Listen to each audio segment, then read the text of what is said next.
혹시 이런 생각 해보신 적 없으세요? 복음서, 그거 결국 믿는 사람들이 쓴 책이잖아.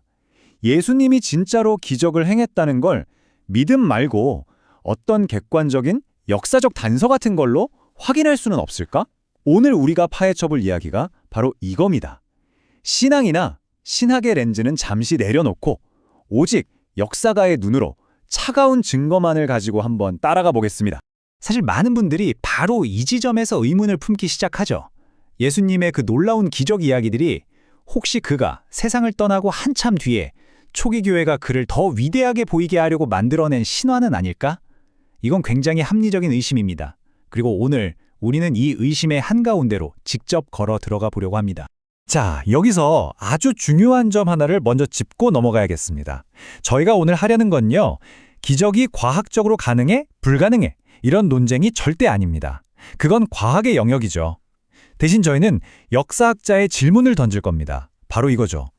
예수라는 역사적 인물 주변에 정말로 무언가 설명하기 힘든 아주 이례적인 사건들이 실제로 일어났다는 흔적이 과연 남아있는가? 이 두 가지 질문은요, 접근법 자체가 완전히 다릅니다. 왼쪽의 과학적 질문은 반복 실험과 재현이 가능해야 답을 할 수 있잖아요. 그러니까 딱 한 번 일어난 역사적 사건에는 적용하기가 거의 불가능하죠.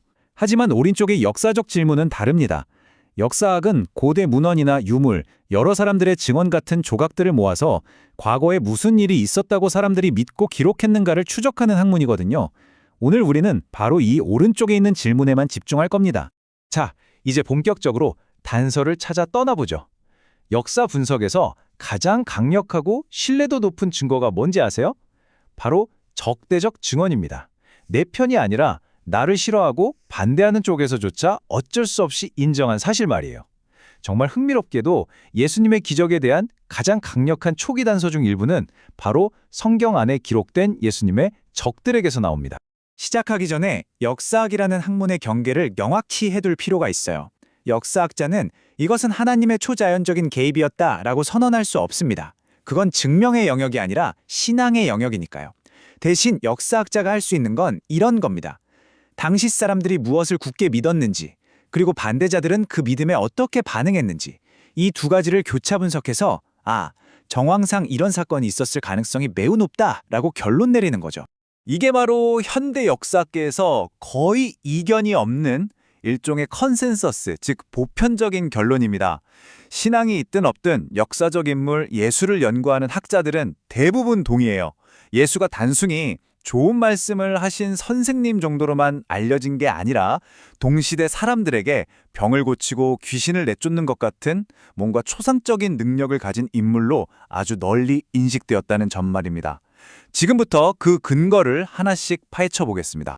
예수님의 가장 강력한 적대 세력이었던 서기관들이 한 말을 한번 보시죠. 마가복음 3장 22절에 나오는 구절입니다.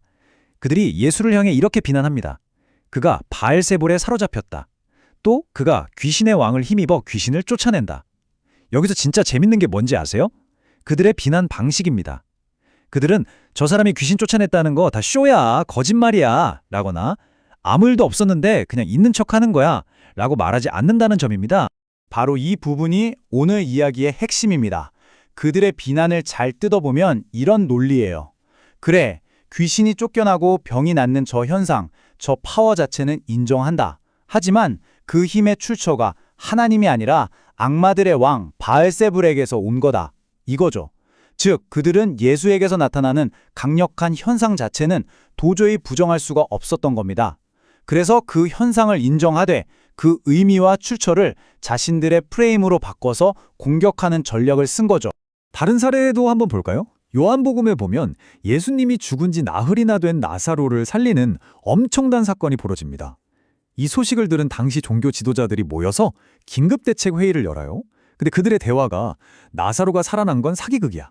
빨리 가서 증거를 찾아 진실을 밝히자. 이런 방향으로 흐르지 않아요. 오히려 정반대입니다. 저 사람이 저렇게 많은 표적을 행하니 이거 큰일 났다. 이러다가 모든 사람이 그를 믿게 될 텐데 우리 어떡하지? 라며 두려워하죠. 이게 정말 중요한 포인트입니다. 당시 논쟁의 핵심은 사건이 일어났냐 안 일어났냐가 아니었어요. 일어난 그 사건이 도대체 무슨 의미이며 그 힘이 어디서 왔느냐에 대한 해석 싸움이었던 거죠. 만약 예수님의 기적들이 그냥 눈속임이나 명백한 사기였다면 그들은 그냥 저 사람은 사기꾼이다 라고 몰아가면 끝나는 문제였습니다. 하지만 그들은 그러지 못했다는 거죠. 그리고 사도 베드로의 설교는 이 점을 더 확실하게 보여줍니다. 예수님이 십자가에 못 박히고 부활하신 직후 베드로는 예루살렘 한복판에 모인 수많은 군중 앞에서 담대하게 외칩니다. 예수님의 기적들을 언급하면서 맨 마지막에 뭐라고 덧붙이냐면 이것은 너희가 아는 바라. 즉, 여러분 제가 지금 뭐 새로운 이야기하는 게 아닙니다. 여러분도 이미 다 들어서 혹은 어떤 분들은 직접 눈으로 봐서 잘 알고 있는 바로 그 사건들 말입니다. 라고 대중의 공통된 경험에 직접 호소하고 있는 거예요. 만약 예수님이 아무런 기적도 행하지 않은 그냥 평범한 사람이었다면 이런 설교는 그 자리에서 저 사람 무슨 헛소리야 라며 조롱거리가 되고 말았을 겁니다. 자, 지금까지는 성경이라는 텍스트 안에 기록된 적대자들의 증언을 살펴봤습니다. 어찌 보면 내비 증언인 셈이죠. 이제부터는 시야를 확 넓혀서 성경 밖으로 나가보겠습니다. 기독교와는 전혀 관련이 없거나 심지어 기독교에 아주 적대적이었던 외부 자료들은 과연 역사적 인물 예수에 대해 뭐라고 기록하고 있을까요? 앞으로 우리가 살펴볼 자료들이 어느 시대의 것인지 이해를 돕기 위한 간단한 연대표입니다. 예수님이 돌아가시고 나서 그렇게 오래 지나지 않은 시점이죠. 1세기 후반부터 3세기에 걸쳐서 당대의 지식인들이었던 유대인 역사가 또 그리스 철학자 그리고 유대교의 핵심 문헌에 남겨진 기록들을 차례로 살펴보겠습니다. 첫 번째 증인은 1세기 유대인 역사가인 플라비우스 요세푸스입니다. 그는 로마의 후원을 받던 엘리트 역사가였고 당연히 기독교인이 아니었죠. 그런데 그가 쓴 유대 고대사라는 책에 예수님을 언급하는 부분이 나옵니다. 여기서 그는 예수를 지혜로운 사람이자 놀라운 일들을 하는 자라고 묘사했어요. 이 표현이 나는 예수의 기적을 믿는다는 고백은 아니겠죠. 하지만 최소한 예수라는 사람은 뭔가 기이하고 놀라운 능력을 행하는 인물이라는 평판이 당시에 널리 퍼져 있었다는 사실만큼은 객관적으로 증언해 주는 겁니다. 로마 편에 섰던 역사가가 굳이 이런 기록을 남겼다는 건 그 평판이 도저히 무시할 수 없을 만큼 강력했다는 뜻이기도 하죠. 두 번째 자료는 유대교의 아주 중요한 문헌인 탈무드입니다. 탈무드는 당연히 기독교의 예수를 긍정적으로 그리지 않습니다. 오히려 아주 적대적이죠. 탈무드의 한 구절은 예수를 가리켜 마술을 행하여 이스라엘을 잘못된 길로 이끈 자라고 비난합니다. 자, 여기서도 우리가 앞에서 봤던 똑같은 패턴이 보이지 않으세요? 예수는 아무 능력도 없던 사기꾼이었다라고 말하는 게 아니라 그가 무언가 하긴 했는데 그건 신의 능력이 아니라 저급한 마술, 흑마술 같은 거다라고 그 의미를 깎아내리고 있는 겁니다. 다시 말해 행위 자체는 부정하지 못하고 그 해석을 공격하는 거죠. 마지막 외부 증인은 2세기 그리스 철학자 켈수스입니다. 이 사람은 기독교에 대한 최초의 지적인 비판서를 쓴 인물로 아주 유명해요. 그는 이렇게 주장했습니다.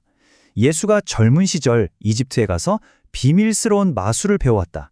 그리고 그 힘을 이용해서 마치 기적처럼 보이는 일들을 행하며 사람들을 속였다. 나중에 교부 오리게네스가 켈수스 반박이라는 아주 긴 책을 써서 그의 주장을 조목조목 반박했는데요. 이 두 사람의 논쟁을 보면 정말 흥미롭습니다. 논쟁의 핵심이 예수가 기적을 행했냐 안 했냐가 아니에요. 켈수스는 행한 건 맞는데 그건 마술이다 라고 주장하고 오리게네스는 아니다, 그건 하나님의 능력이다 라고 맞서는 거죠. 즉, 강력한 어떤 행위가 있었다는 사실 자체는 둘 다 전제로 깔고 그 힘의 출처에 대한 해석만 가지고 싸우고 있었던 겁니다. 자, 그렇다면 현대 역사학자들은 이렇게 엇갈리는 고대의 기록들을 가지고 어떻게 역사적 사실에 가까운 결론을 이끌어낼까요? 그냥 감이나 추측으로 하는 게 아닙니다. 학자들은 아주 엄격하고 검증된 몇 가지 분석 도구, 일종의 기준들을 사용해서 자료의 신뢰도를 판단합니다. 예를 들면 이런 기준들이 있어요. 첫째, 다중증언의 원칙. 예수님의 치유나 귀신을 쫓아낸 이야기가 마가복음에도 나오고 요한복음에도 나오고 심지어 외부 자료에서도 비슷하게 언급된다면 그건 누군가 혼자 지어낸 이야기일 가능성이 낮다고 보는 거죠. 둘째, 아주 흥미로운 난처함의 원칙이라는 게 있습니다. 예를 들어 예수가 귀신의 왕 바알세불의 힘을 빌렸다는 비난 같은 거예요. 생각해보세요. 초기 교회가 자신들의 리더를 홍보하려고 이야기를 꾸며내는데 굳이 우리 지도자 마귀 들렸다는 소리 들었습니다. 같은 당혹스러운 내용을 집어넣을 이유가 있을까요? 전혀 없죠. 오히려 이런 난처한 기록은 실제로 그런 논쟁이 있었기 때문에 어쩔 수 없이 기록했을 가능성이 높다고 보는 겁니다. 여기서 아주 중요하고 재미있는 역사학의 개념이 하나 등장합니다. 바로 침묵으로부터의 논증, 줄여서 침묵의 논증이라는 건데요. 이게 뭐냐면 만약 어떤 주장에 대해 상대방이 너무나도 당연하고 치명적인 반박을 할 수 있는 상황인데도 그 반박을 하지 않고 계속 엉뚱한 이야기만 하고 있다면 그 침묵 자체가 무언가를 말해주는 강력한 증거가 될 수 있다는 개념입니다. 바로 예수님의 기적 논쟁에서 이 기묘한 침묵이 드러납니다. 한번 상상해 보세요. 만약 예수님의 기적이 전부 다 지어낸 이야기, 뻔한 사기극이었다면 당시 반대자들이 뭐라고 공격하는 게 가장 쉽고 효과적이었을까요? 당연히 왼쪽에 있는 말들을 했어야 합니다. 그런 일은 있지도 않았어. 사람들이 봤다는 거 다 거짓 소문이야. 라고 외치는 게 제일 간단하고 강력한 반박이니까요. 하지만 우리가 지금까지 살펴본 모든 자료들, 성경 속 적대자들부터 요세푸스, 탈무드, 켈수스에 이르기까지 그들은 이상할 정도로 그 말을 하지 않습니다. 대신 주로 오른쪽에 있는 말을 하죠. 그 힘의 출처가 의심스러워. 그건 신성한 게 아니라 마술이야. 사건 자체가 없었다는 이 가장 치명적인 반박이 있어야 할 자리에 기묘한 침묵이 흐르고 있는 겁니다. 바로 이 이상한 침묵이 오늘 우리가 추적하고 있는 가장 중요한 역사적 단서가 됩니다. 이건 뭘 의미할까요? 당시 예수님을 비판하던 사람들조차도 예수 주변에서 벌어지는 이 설명하기 힘든 현상들, 그 팩트 자체를 정면으로 부정하기는 어려웠다는 것을 강력하게 암시합니다. 그래서 그들은 차선책을 택한 거죠. 현상은 인정하되 그 현상을 자신들의 세계관 안에서 마술이나 악령의 힘이라는 딱지를 붙여서 재해석하는 전략을 택했던 겁니다. 자, 지금까지의 역사적 단서들을 모두 종합해보면 우리는 이런 잠정적 결론에 도달하게 됩니다. 역사적 인물 예수의 주변에서는 정말로 무언가 있었다. 그냥 평범한 랍비의 삶은 아니었다는 거죠. 역사적 데이터는 딱 여기까지 우리를 데려다 줍니다. 하지만 인간의 이성은 여기서 멈추지 않고 질문하게 되죠. 좋아, 그럼 그 무언가는 도대체 무엇이었을까? 이제부터는 역사적 사실에 대한 다양한 해석의 영역으로 한번 넘어가 보겠습니다. 먼저 성경 자체는 그 무언가를 어떻게 해석하고 있는지 한번 들어보죠. 요한복음의 저자는 책의 결론 부분에서 아주 명확하게 밝힙니다. 내가 이 모든 기적, 즉 표적들을 기록한 목적은 단순히 놀라운 이야기를 들려주기 위함이 아니다. 이 표적들을 통해서 당신들이 예수가 누구인지를, 즉 그가 바로 하나님의 아들이자 약속된 메시아임을 믿고 그 믿음을 통해 영원한 생명을 얻게 하기 위함이다. 라고 말입니다. 즉 성경은 이 사건들을 예수의 정체성을 드러내는 표지판으로 해석하는 거죠. 오늘 분석을 통해 우리가 신앙을 배제하고 순수하게 역사적인 관점에서만 내릴 수 있는 결론을 세 가지로 딱 요약해 보겠습니다. 첫째, 예수는 단순한 도덕교사가 아니라 기적을 행하는 능력자로 동시대 사람들에게 널리 알려져 있었다. 둘째, 그의 가장 강력한 적대자들조차 그가 행한 일들을 없었던 일이라고 부정하지 못했고 대신 그 힘의 출처가 사악하다고 비난했다. 셋째, 따라서 이 모든 증거를 종합해 볼 때 예수의 공생애 동안 그의 주변에서 정말로 무언가 비범한 일이 일어나고 있었다고 추정하는 것이 가장 합리적이고 역사적인 설명이다. 좋습니다. 그럼 역사학이 우리 앞에 내려놓은 이 무언가 비범한 일이라는 데이터를 우리는 이제 어떻게 해석해야 할까요? 여기에는 여러 가지 가능한 길이 있습니다. 어떤 분은 이렇게 생각할 수 있겠죠? 원래는 아주 작은 사건이었는데 시간이 흐르면서 제자들의 입을 통해 과장되고 전설처럼 부풀려진 거다. 또 다른 분은 강력한 믿음과 기대감이 만들어낸 일종의 심리적인 플라시보 효과였을 것이다 라고 해석할 수도 있습니다. 고대의 비판자들이 그랬던 것처럼 그것을 어두운 영적 세계의 힘이나 정교한 마술로 볼 수도 있겠죠. 그리고 마지막으로 성경이 제시하는 것처럼 그것이 바로 하늘의 하나님께서 인류에게 보내신 특별한 사인, 즉 표적이었다고 믿을 수도 있습니다. 결국 역사적 탐구는 우리를 바로 이 갈림길 앞에 데려다 놓습니다. 적대자들의 마지못한 인정, 기독교 외부 기록들의 증언, 그리고 가장 쉬운 공격을 하지 않았던 그 기이한 침묵까지 이 모든 단서들 앞에 섰을 때 우리는 선택을 해야 합니다. 만약 예수 주변에서 벌어졌던 그 수많은 이례적인 사건들이 정말로 성경의 주장처럼 하나님께서 당신의 아들을 통해 이 땅에 개입하신 흔적, 즉 표적이었다면 어떻게 하시겠습니까? 이 질문은 더 이상 역사학의 질문이 아닙니다. 이 증거 앞에서 우리 각자가 어떻게 반응할 것인지를 묻는 지극히 개인적인 질문으로 남게 됩니다. 만약 그것이 정말 사실이라면 2000년 전의 그 예수님은 지금을 살아가는 나와 도대체 어떤 관계가 있는 걸까요? 이 질문을 마음에 품고 여러분의 탐구를 계속 이어가 보시기를 바랍니다.